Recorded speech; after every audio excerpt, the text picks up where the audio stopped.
Salve nação, saudações rubro-negras! Temos aqui um corte do programa Sport Center, trazendo informações do nosso adversário pela Libertadores, o Bolívar.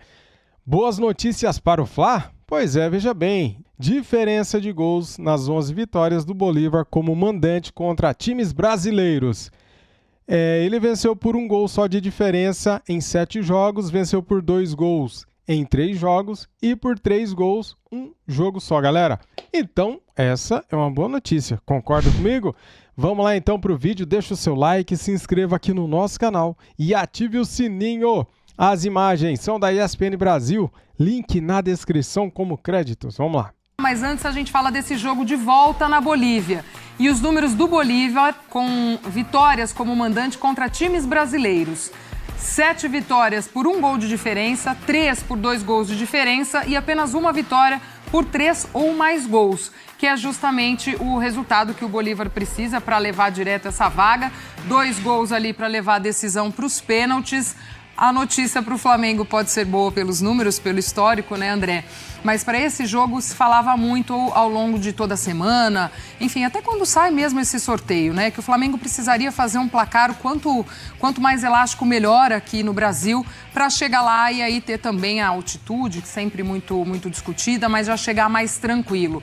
Esse segundo gol no fim do jogo é algo, acho que é se comemorar demais, porque ajuda muito nessa vantagem. Mas é suficiente esse 2-0? Sem dúvida o segundo gol faz muita diferença, Gláucia. Não sei se é suficiente ou não dá para dizer, né? É claro que se o Flamengo tivesse feito uma diferença maior, a nossa impressão agora seria de uma possibilidade igualmente maior de classificação, mais preocupação para o Bolívar em termos de problemas a serem resolvidos na partida de volta em casa, mesmo com a altitude, o estádio, a atmosfera, o ambiente e o torcedor a seu favor. Mas se o Flamengo tivesse vencido apenas por 1-0, e eu falo nesse placar, porque foi o placar construído no primeiro tempo e quase até o final do jogo, a partida se encaminhava por uma vantagem mínima até o gol do Léo Pereira, eu acho que principalmente o torcedor do Flamengo, não tanto o grupo de jogadores e a comissão técnica, mas o torcedor já estaria desde ontem à noite se preparando para um filme de terror na semana que vem.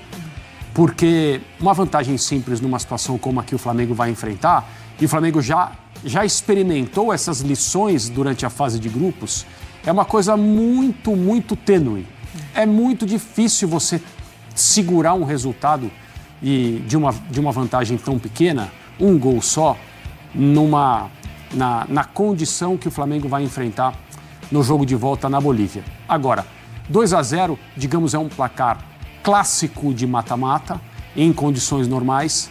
Agora nós não estamos falando de condições normais, é bom frisar isso de novo, mas o Flamengo tem muito mais time, tem jogadores mais decisivos e tem muito mais camisa, mais tradição, mais história e mais condições de suportar quaisquer que sejam as dificuldades na semana que vem e conseguir voltar da Bolívia com o resultado necessário. A minha impressão é que vai ser muito difícil, mas o Flamengo, digamos, vai perseverar. Porque o futebol muitas vezes não respeita essas ideias pré-concebidas que a gente aplica a um confronto. Não, se não for 3, não dá. Talvez não dê mesmo. Talvez não dê. Mas eu acho que com 2-0 a situação é muito difícil para o Bolívar. Não que seja simples para o Flamengo por causa das condições. Até por isso, o Bolívar ontem, durante todo o segundo tempo, estava com um sorriso mais assim. Não era nem de orelha a orelha, era maior do que o de orelha a orelha, com a vantagem mínima que o Flamengo tinha estabelecido. Só que aí no final, aquela bola parada, o Flamengo conseguiu encontrar um gol com o Léo Pereira escorando de cabeça e a situação ficou muito menos desconfortável do que parecia. Não só a altitude, mas o Bolívar tem um time competitivo também, então sim, são questões a serem levantadas. E aí até ali para escolher opções para o ataque, o Tite vai ficando com menos opções, menos trocas para a posição. E é por isso que ontem ele estava tão contrariado e reclamando daqui e dali. Daqui a pouco eu falo um pouquinho a respeito das reclamações do Tite, mas 2 jogadores do mesmo setor, aqueles que, na maioria das ocasiões, um é substituído pelo outro, ambos machucados, com lesões que vão demorar semanas para permitir que eles voltem a jogar, isso tudo se apresenta como um problema muito sério para o Tite.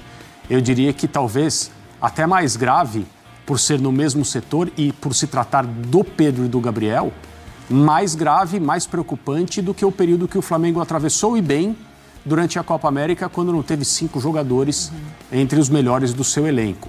A quantidade ali é uma coisa muito exagerada e o Flamengo, claro, foi muito prejudicado. Agora, a qualidade dos jogadores que estão fora por lesão é uma coisa seríssima nos planos para os próximos jogos. O que o Tite vinha fazendo?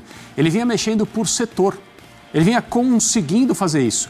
Numa determinada partida, ele tira 2 jogadores da defesa. O Flamengo tem substituição, tem peça de reposição à altura, o time continua competitivo e dá mais um passo nessa caminhada difícil para todos os times, que é exemplo do Flamengo, estão disputando competições simultâneas, né? No caso do Flamengo, 3.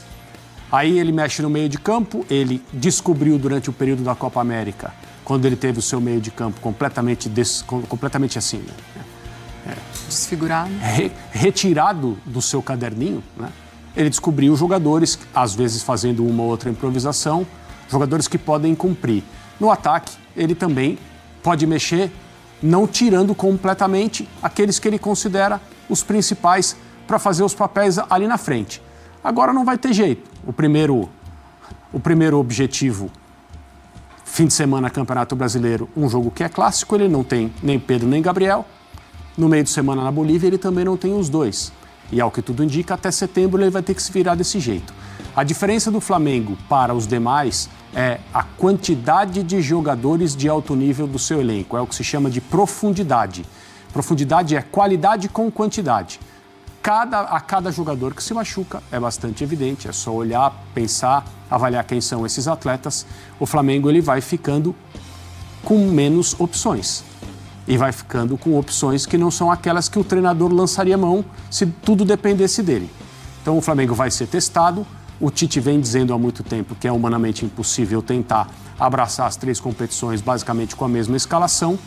Ele está correndo o risco já em determinados setores do time de ser obrigado a usar a mesma escalação, porque daqui a pouco ele não tem mais cartas para colocar sobre a mesa. Um finalzinho bem rápido sobre a reclamação que ele fez ao Sindicato dos Atletas, que respondeu hoje numa nota que não tem absolutamente pé nem cabeça, que quer ensinar o Tite a fazer o trabalho dele como treinador.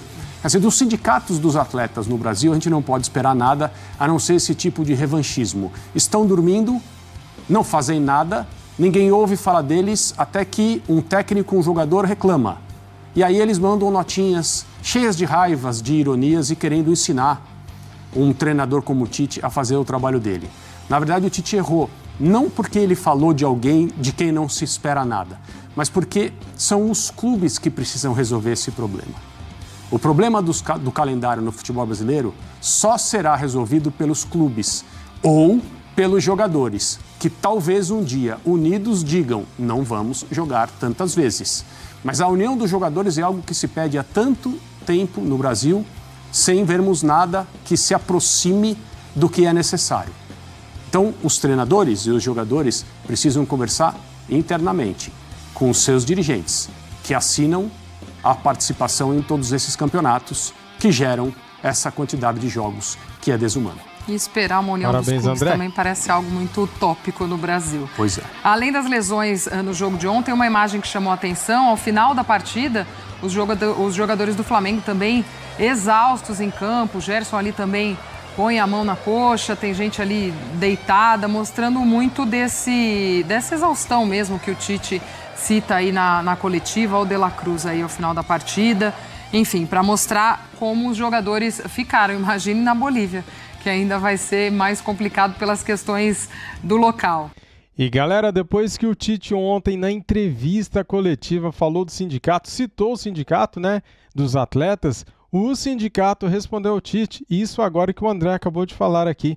Cara, ninguém ouve falar de sindicato dos atletas. O Tite resolveu falar, citar o nome deles e eles apareceram. Ah, por que será que eles apareceram, né? Muito bem, ó, eu vou ler aqui rapidinho essa matéria aqui, ó. O Sindicato dos Atletas de Futebol do Estado do Rio de Janeiro, SAFERJ, rebateu o Tite na sexta-feira, com duras críticas. Após a vitória por 2-0 contra o Bolívar na quinta-feira, o Tite, de 62 anos, subiu o tom para criticar o calendário do futebol brasileiro. E o Tite tá certo de criticar, né? É ridículo esse calendário nosso. Depois de perder Pedro e Gabigol, que apresentaram problemas musculares no domingo, Everton Cebolinha também se lesionou sozinho, né, cara? E o Matias Vinha, né? Foi um acidente ali, um encontrão, ele acabou se lesionando também. Numa extensa nota, a Saferj fez críticas à forma com a qual o Tite treina o Flamengo. Cara, eles querem meter a colher agora com a forma que o Tite treina o Flamengo, tá de sacanagem, né? Falando em falta de capacidade. Olha aí o que eles falaram, hein? Falaram que o Tite não tem capacidade. E a maneira que a comissão técnica faz a gestão da minutagem dos atletas a fim de evitar lesões. Além disso, afirmou que o treinador nunca se mexeu por mudanças no calendário durante o período em que ele esteve à frente da seleção brasileira. O senhor deveria ter aproveitado seus 8 anos no comando técnico da seleção brasileira e ter lutado ou convencido a Confederação Brasileira de Futebol a mudar o calendário. Não recordamos de nenhuma atitude de sua parte neste sentido, em razão de defender jogadores, pois provavelmente não era conveniente para você tratar este assunto. E não era responsabilidade do Tite também se meter no calendário brasileiro, né? Porque no calendário do futebol brasileiro, porque o Tite, a função dele como técnico da seleção brasileira é treinar a seleção brasileira. Ele não tem nada a ver com o calendário, né? Na função que ele exercia antes. Vamos lá, galera, vamos focar aqui na nota da Ferj.